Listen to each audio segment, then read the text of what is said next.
Hi, everybody, and welcome back to another episode of Leisure Cooking at Home with Barry. Today, we're going to be doing seafood mac and cheese. It's one of the side dishes that I'll be making as a part of my video series, and I think you're really going to love it. It's a little take on the regular mac and cheese. Sometimes I'll even infuse smoked pulled pork with it, but this time I said I wanted to try the seafood mac and cheese that incorporates lobster meat, shrimp, scallops, crab meat, not to mention all the cheese and the sauces that go along with it. So I hope you're going to enjoy it. We're going to get started with the recipe right away. So stick around. Welcome back to my channel, everyone, and if it's your first time, thanks for joining us, and we hope that you'll stay with us by subscribing and liking the channel. We'll talk about that a little later, but I think you're in for a real treat with this mac and cheese recipe. All of the ingredients will be included in the description below my video to save some time and space on the video. You can use whatever types of seafood you want, more or less, that's totally up to you. But as we get started, like I always like to say, please subscribe and give us a like and a thumbs up to let us know that you appreciate the content, and give us a comment or ask a question. And please be sure to share with your family and friends. All right, let's get started by first preparing our fresh seafood. Okay, I'm going to start out with my lobster tails. I used 2 lobster tails. I'm just going to show you how I shelled one of those lobster tails. Basically, I just took a set of kitchen shears and cut the lobster shell down the back. Then I flipped it over. If you'll notice, you'll see some white ribs going across the bottom of the lobster. You want to crack those, but be careful when you crack them, because in the center of those ribs are little spikes, so you don't want to poke yourself. But just get on either side of those and just press inward and you'll hear it crack, and do each rib the same way. This creates a sort of hinge so that when you open the lobster shell, it'll hinge open pretty easily. You may have to work with it a little bit, but just take your time. From that point, it's easy to pull the lobster meat out. In this case, just for illustration purposes, I'm going to show you how a lot of people grill or bake their lobsters. They just pull the meat out halfway and let it rest on top of the shell. In our case, we're going to pull all of the meat out of the lobster tail.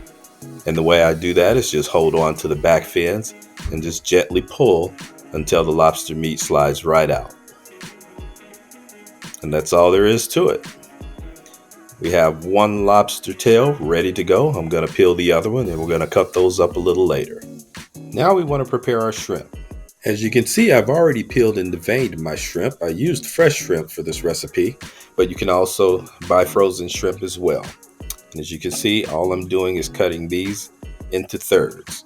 You can also cut your shrimp into quarters if they're large enough, but for the size shrimp that I'm using for this recipe, thirds are perfect because I want everyone to be able to see and taste the shrimp in every bite of the mac and cheese. Okay, let's circle back to those lobster tails. What I'm doing here is basically splitting the lobster in 2 right down the center, and then cutting crosswise so that I'll have 2 pieces in each cut. And I'm cutting those about the same consistency that I did with my shrimp, because again, I want the lobster pieces and really all of my seafood that's visible to be seen and noticed when everyone takes a bite of the mac and cheese.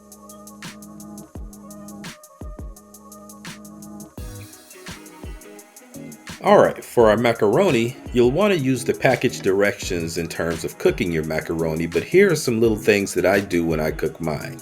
I usually use about 2 to 4 tablespoons of butter, depending on how much I'm cooking. I'll also combine chicken bouillon with the salt that I use, so I use about half the salt I'd normally use in chicken bouillon for the rest. Just make sure that's all mixed well. Then I'll add my macaroni. For this recipe, I'm using about 3 cups. Pour that in slowly so the hot water doesn't splash on you, and just give it a good stir. And again, just cook it to the directions on the package.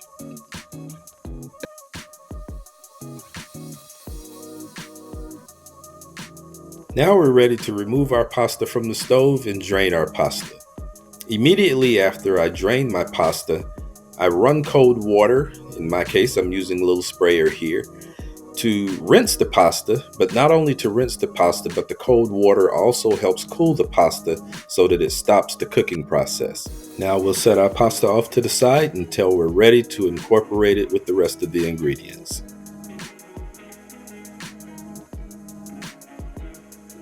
Now we want to pre-cook all of our fresh seafood. For me, that's my shrimp, my scallops, and my lobster tails. I just use the wok, but you can use any skillet until it cooks down about halfway, and then just pour that into a bowl so that we can set it to the side until we're ready to incorporate this portion of the recipe into the mac and cheese later on. All right, now we're ready to start preparing our cheese sauce. And remember, all of the ingredients and portions are included in the description below the video. We're going to melt about 4 tablespoons of butter, and we're going to sift in our flour, roughly about a 1/4 cup. And we're going to use our whisk to stir those ingredients until they're fully incorporated with one another.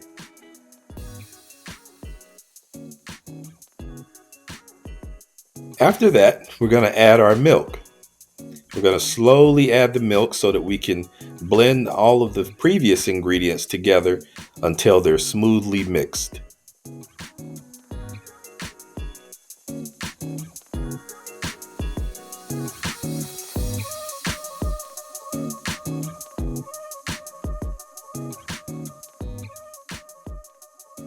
Now we want to add our chicken bouillon powder. I usually add about 2 tablespoons and then I taste to see where we are, and I'll add a little more if needed. But you don't want to add too much because you can't take it out after that. And of course we want to add our pepper to taste. We'll stir that and blend that until it starts to thicken. And of course you always want to taste your mixture along the way. Alright, now we're ready to start mixing all of our ingredients together. You want to be mindful of the size pot you use because you want to make sure that all the ingredients are able to fit in the pot as you mix them together. By now you should notice that your sauce mix has started to thicken up. And at this point I'm going to add my Parmesan cheese as well as my imitation crab meat that I chopped up. I'm also going to go ahead and add my 3 cheese blend, is what I use. You can use cheddar or whatever type of cheese that you like best. Any type of cheese will work. We want to take a second and mix all that in together and make sure the cheese is halfway melted and blended together before we start adding our crab meat. Now with the canned crab meat, please make sure that you remove all the packaging contents so that that doesn't accidentally get included into your mix. I use 3 cans of crab meat for this recipe, but if you're making less, then you'll probably use fewer cans. Now we want to add our pre-cooked seafood that we sauteed earlier. Once you add all those ingredients, you want to just take your time, mix everything together, and ensure that everything's blended well. Now we want to start adding our macaroni. Take your time to add the macaroni. And once you get all the macaroni in there, you're ready to start blending everything together.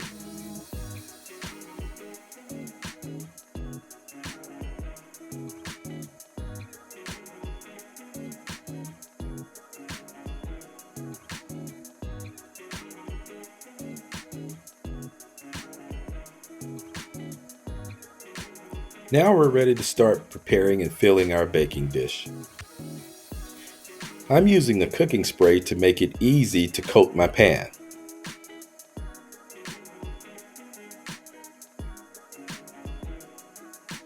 Now I want to just take my time and fill the pan halfway and level it off halfway. The reason I'm doing this is because I want to add a layer of cheese in the middle of the casserole. After adding that first layer of cheese, you want to go ahead and add the remaining macaroni mixture to your dish.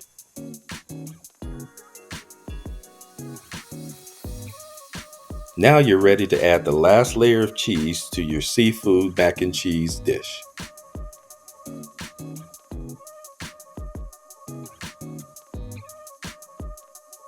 Now, as an optional garnish, you can take some of your leftover shrimp and just add it to the top. Now, again, this is an option and you certainly don't have to do it, but it would add a little flair to your dish.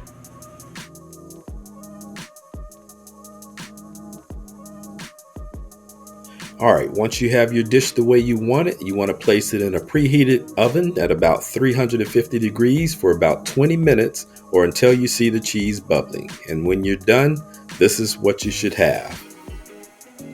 Nice golden brown cheese. If you use the shrimp garnish, it should be cooked just right. And now we want to plate up some of our dish to see what it looks like and what it tastes like. If you'll remember, we cut our shrimp and our lobster into chunks, and you can clearly see those chunks in the dish. Notice how well the cheese, the macaroni, and all the ingredients are blended together.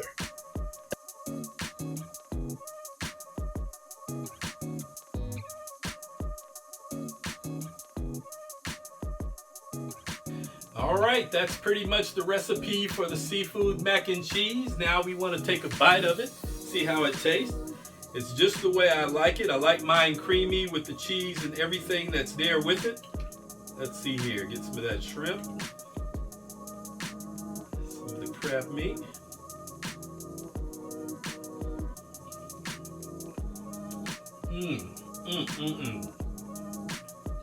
This is good. You can taste the seafood flavor. The cheese is melted just right, blends in with the macaroni and the rest of the seafood that's in the dish. I think we have ourselves a winner here. I'm gonna take another bite.